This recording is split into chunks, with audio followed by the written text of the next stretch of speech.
utama kalau mau ditempelin, maaf saya lagi puasa. Itu yang utamanya. Ya. Kan kalau misalnya kita nggak puasa nih, kita kagak puasa, ada orang nih nempelin minyak wangi, suka terutama lagi baca maulid ya, suka dan kalau lagi baca maulid kan ada nempelin minyak wangi, kita nggak mau, itu hukumnya makruh. Kenapa? Karena minyak wangi ini adalah satu perkara yang dicintai oleh Allah. Minyak wangi ini satu perkara yang dicintai oleh Rasulullah. Minyak wangi ini adalah satu perkara yang dicintai oleh malaikatnya Allah. Kita nolak, berarti kita menolak apa yang dicintai oleh Allah. Kita menolak apa yang dicintai oleh Rasul. Rasul jengkel gak nih? Jengkel. Tapi karena memang ini ada hukum bagi yang puasa makruh, maka utamanya bagi orang yang puasa, kalau ada orang yang menempelkan minyak wangi, tapi ini maksudnya siangnya nih ya, setelah subuh sebelum maghrib, itu yang utamanya tolak gitu. Apa sebabnya? Li'anna karatahu tu'adi ila nuqsanil ibadah. Karena pemakruhan ini bisa menimbulkan kurangnya pahala ibadah. Jadi kalau kita melakukan ibadah dibarengi dengan pemakruhan, ini pahalanya kurang. Seperti kita misalnya sholat berjamaah. Ini enggak setiap sholat berjamaah sah itu dapat pahala berjamaah. Contoh misalnya makmum hanya sendiri. Kan kalau makmum hanya sendiri, sunahnya di mana nih makmum berdirinya? Di sebelah kanannya imam, dekat sama imam, jangan di belakang, jangan di belakang imam, jangan di lebah kiri imam, harus ada di lebah kanan, dekat sama imam. Itu sunahnya. Nah kalau dia berjamaah seperti itu berdua, senajan berdua dia mendapatkan fadilah berjamaah. Tapi kalau makmumnya sendiri, misalnya imamnya di sini, makmum di sini, itu hukumnya makruh.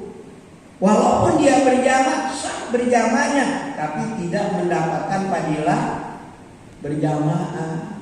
Seperti kayak kita kemarin tuh banyak kan ya, gara-gara virus berjamaahnya dikosongin. Ada apa namanya? Silang gitu ya. Nah itu bagaimana tuh?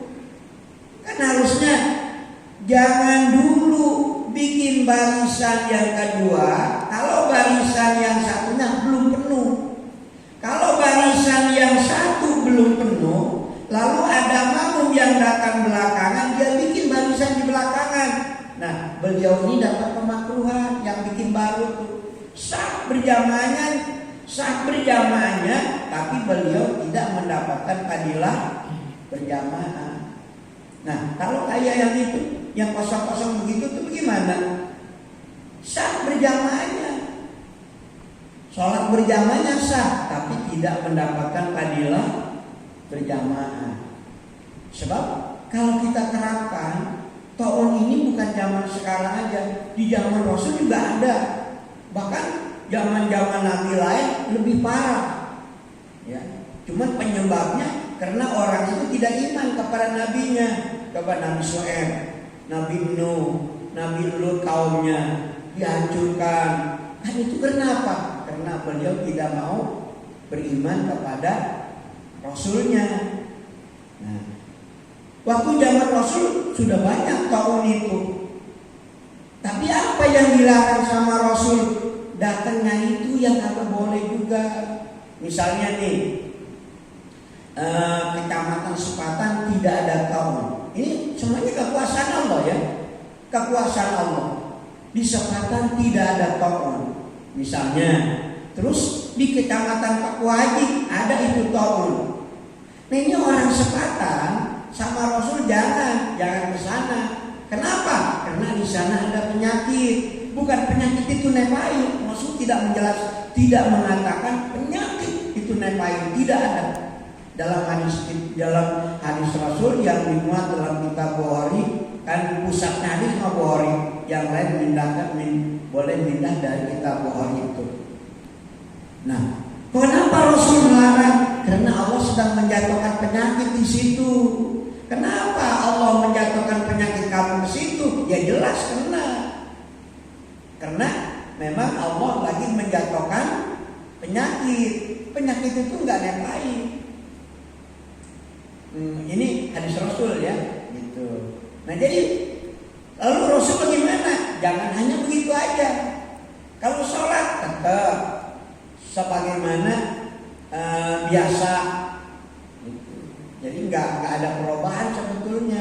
Jadi yang dilarang sama Rasul, kamu jangan datang ke sana. Nah orang sana juga jangan datang. Apa sebabnya? Di sana jangan datang ke tempat yang lain. Sabar. Jadi jangan lari kemana-mana. Sabarin aja, memang itu semuanya udah pemberian dari Allah, rahasia Allah. Mungkin dengan adanya di Papua itu ada tahun, Allah Ta'ala lagi memaafkan kesalahan-kesalahan yang dilakukan di sana. Jadi lari dari tahun juga kagak boleh, kita marahin tahun juga kagak boleh. Tuh, jadi kalau seandainya kita marahin penyakit, hukumnya apa tuh? Kayak bunuh diri kan, makanya dilarang sama Rasul. Gitu. Nah kalau sholat mah biasa. Cuman karena memang kalau nggak nurut kita kan bahaya ya, bukan bahaya penyakit. Ini bahayanya karena ini ada perintah, gitu ya. Mungkin kalau di kecamatan siapa yang nyuruh tuh orang desa per kecamatan ya, kita disuruhnya sama lurah, kata lurah nggak boleh seperti harus begitu. Nah lurah perintah siapa? Perintah camat. Camat perintah siapa? Perintah bupati. Bupati perintah siapa? Gubernur. Gubernur perintah menteri-menteri memang disuruhnya sama presiden. Jadi kalau kita seandainya menolak, ya kita harus mau tanggung risiko. Gitu. Memang dari zaman dulu seperti itu. Saya contohkan. Imam Hanafi. Imam Hanafi ini meninggalnya di mana? Di Pembuian. Waktu itu Imam Hanafi menyampaikan satu hukum. Hukum ini tidak disetujui oleh raja. Lalu harus dicabut lagi. Imam Hanafi kagak mau. Kalau saya nyabut hukum ini, saya menyasarkan umat. Gitu. Biarlah daripada saya menyasar umat banyak, mendingan saya mati di Pembuian. Akhirnya kan disiksa. Imam Hanafi itu sama rajanya, matanya itu diasupin air garam sampai keluar darah. Nah, muridnya ada yang ketangkep juga. Kata muridnya, bagaimana ngomongnya? Ya saya udah aja kita nurut. Kalau kita nurut kita dikeluarkan. Nah jawabnya Imam Hanafi seperti itu. Daripada saya menyasarkan umat, lebih baik saya mati di sini. Gitu. Nah itu resiko. Gitu. Jadi memang resikonya seperti itu. Kalau kayak kita kan bukan ininya ya, kalau kita mah nggak ada masalah gitu. Karena bukan pimpinan ini, pimpinan itu misalnya resikonya camat kalau nggak nurut. Camat apa itu? Dipecat, dimutasikan ya. Mending kalau dimutasi dipindahin, ya udah sampai di situ. Jadi camatnya itu, makanya beliau itulah nurut. Itu. Nah ini kalau untuk kita seperti itu aja. Tapi kalau kita memang takut, ya ikut takut diapa-apain, ya begitulah. Gitu. Cuman sah kita sholat berjamaah itu sah. Ini kosong ini isi, sah berjamaahnya. Ada pahala sholatnya. Yang kagak ada pahalanya, yang kagak ada itu apa? Padilahnya, padilah berjamaah yang 27 itu. Kan kalau kita sholat berjamaah, bedanya dengan sholat sendiri. Sholat sendiri misalnya 1, sholat berjamaah 27. Nah kita sama dengan sholat sendiri. Segitu aja sih, sah sholatnya. Nah seperti ini, sah, puasanya sah. Yang tadi ini kita makan minyak wangi lagi puasa, apakah itu batal puasanya? Enggak, sah puasanya, cuman pahalanya kurang. Gitu ya. Jadi yang sunnah tadi makan yang subah, sunnah sunnah menjaga diri dari makanan yang subhat. Orang yang puasa berarti kalau dia makan barang yang subhat, pahala ibadah puasanya kurang.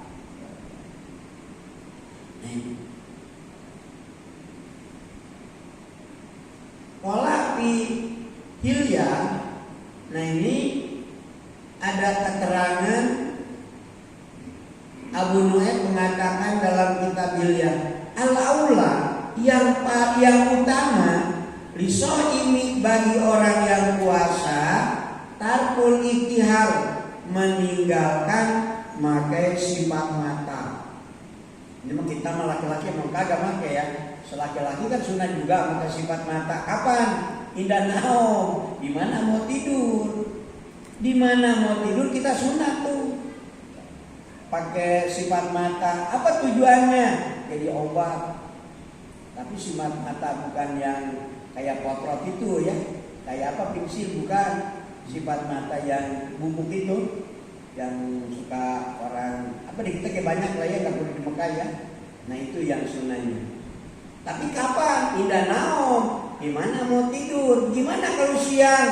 Nggak usah laki-lakinya. Nggak bedanya pakai pacar. Perempuan yang punya istri sunnah pakai pacar. Kalau suaminya pengen. Gimana kita laki-laki senajan diri kita kata istri kita, bang saya demen kalau abang pakai pacar tuh. Pacar apa namanya? Kutek. Bukan kutek yang ya pacar ya. Ya, pewarna kuku. Iya, henna gitu ya. Henna apa? Henna gitu ya. Henna gitu. Kan kalau bahasa Arabnya tuh henna, kalau bahasa kitanya pacar kuku tuh. Kalau kutek mah jangan, itu makan kayak cat ya. Gitu. Nah ini bagaimana kalau laki-laki? Makruh. Kalau perempuan yang punya istri sunnah. Kalau suaminya semakin cinta. Nah kalau nggak punya suami sama makruh. Perempuan juga. Nah ini kita kalau lagi melaksanakan puasa, apakah laki-laki, apakah perempuan? Kalau lagi puasa mah yang utamanya jangan pakai sifat mata. Wa yukrahu siwakun ba'da zawal. Selanjutnya makruh nyusul gigi ba'da zawal setelah gesernya matahari. Ini siwak ini bisa dengan nyikat gigi ya. Jadi kalau kita nyikat gigi tanpa mau pakai odol, kagak pakai odol, kalau pada zawal ini hukumnya makruh. Ngurangi itu sama pahala puasa. Bagaimana kalau qobla zawal? Nggak ada masalah. Misalnya kalau kita nyikat gigi pakai odol, ada nggak yang terasa panas? Ada. Itu namanya asar, bukan ain. Ngebatalin, membatalkan kagak. Membatalkan tidak kepada puasa kagak. Nggak bedanya misalnya kita punya istri lagi puasa, itu nyayur. Ini dia toel nih, sama dia sendok, bunyinya sama sendok, lalu jadinya dia toel, dia letak tuh, batal nggak puasanya? Kagak. Kenapa enggak? Itu bukannya ain, asar. Asar itu apa? Labet gitu ya, tapak gitu. Apa tuh? Min asarin. Kalau bahasa itunya kan?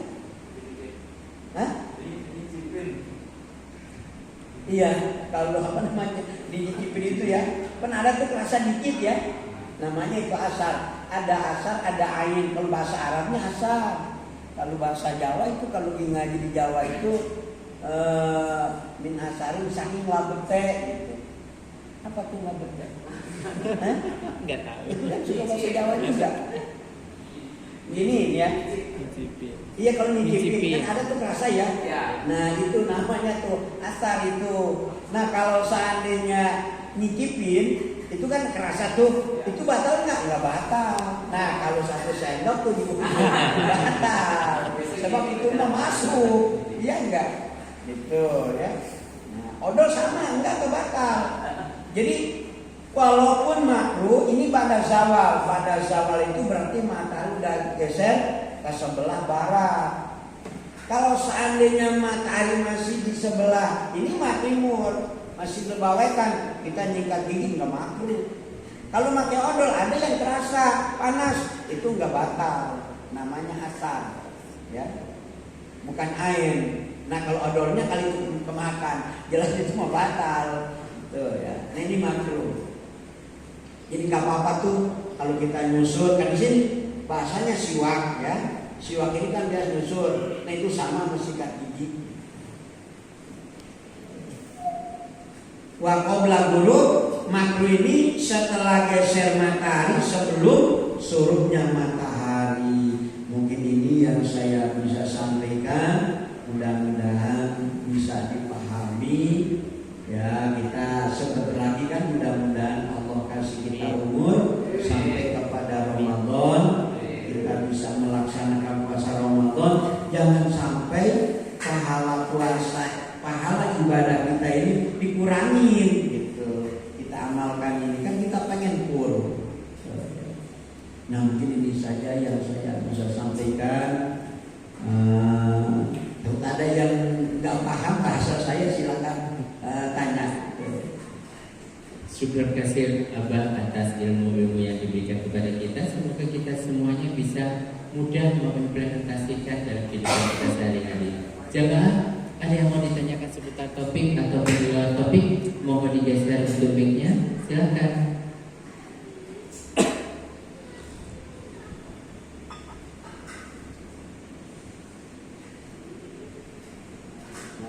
Kalau tidak ada, kita tutup dengan doa bersama. Mohon ya. Bismillahirrahmanirrahim. Amin amin. Alhamdulillahirabbil alamin.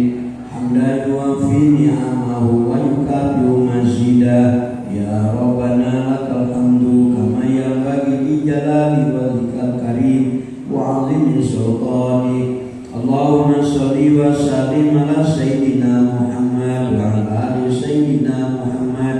Allahumma ighfir lana wa liwalidayna warhamhuma kama rabbayana shaghira. Allahumma inna nas'aluka ilman nafi'a wa rizqan wasi'a wa shifaa min kulli da'i wa saqamin bi rahmatika ya arhamar rahimin. Allahumma barik lana fi Rajab wa Sya'bana wa barik. Allahumma barik lana fi Rajab wa Sya'bana wa balikna fi Ramadana wa hasil maqasidana. Allahumma rabbana atina fid dunya hasanah wa fil akhirati hasanah wa qina adzabannar. Sallallahu ala sayyidina Muhammadin wa ala alihi wa sahbihi wa sallam. Bi fadli subhana rabbika rabbil izzati amma yasifun. Wassalamun alal mursalin walhamdulillahi rabbil alamin.